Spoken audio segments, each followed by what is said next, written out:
De la crise sanitaire par le ministère de l'Éducation nationale est aujourd'hui le sujet qui cache en réalité tous les autres.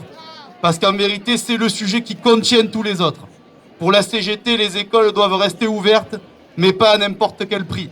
Si nous sommes réunis nombreuses et nombreux ici, c'est parce que, premièrement, la protection de la santé des personnels et des usagers n'a jamais été considérée par notre employeur.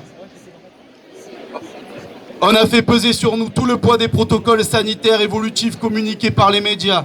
Médias où mardi, le Premier ministre a décidé que la chose la plus maligne à faire était de supprimer la moitié du protocole sanitaire. On ne nous a jamais offert d'équipements de protection individuelle adaptés. Ces derniers jours, le gouvernement se ridiculise encore en annonçant la livraison de masques chirurgicaux avec 20 mois de retard.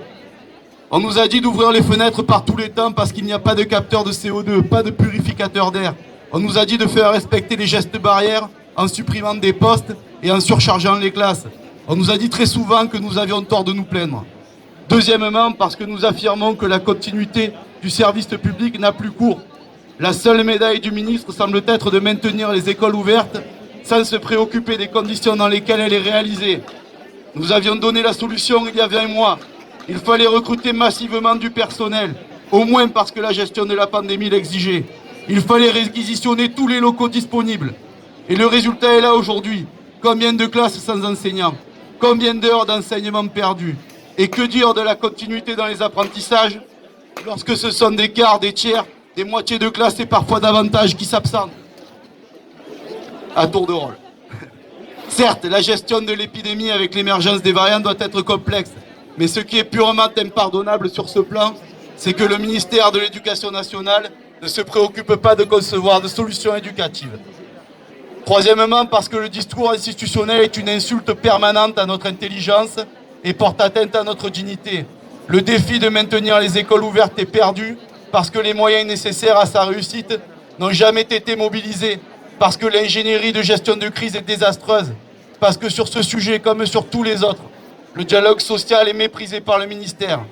L'unité réclamée cette semaine par le ministre n'est que pure illusion, tant il a dressé ses personnels en ennemis à travers une avalanche de réformes ineptes, de dégradation des conditions de travail et de nos rémunérations, en mentant sans cesse, alors même que notre éthique professionnelle est guidée par la vérité.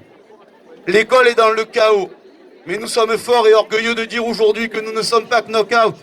Cette journée est historique et faisons qu'elle reste dans les mémoires de chacun d'entre nous, comme le jour où nous avons dit stop, où nous avons gagné le respect, où nous avons imposé le respect du Code du travail dans l'éducation nationale, avec l'obligation de résultat quant à la protection des personnels. Faisons qu'aujourd'hui soit le jour où nous avons significativement amélioré le service public en le dotant de moyens humains et matériels pérennes pour le bien de nos conditions de travail et celui des usagers. Merci. Bravo!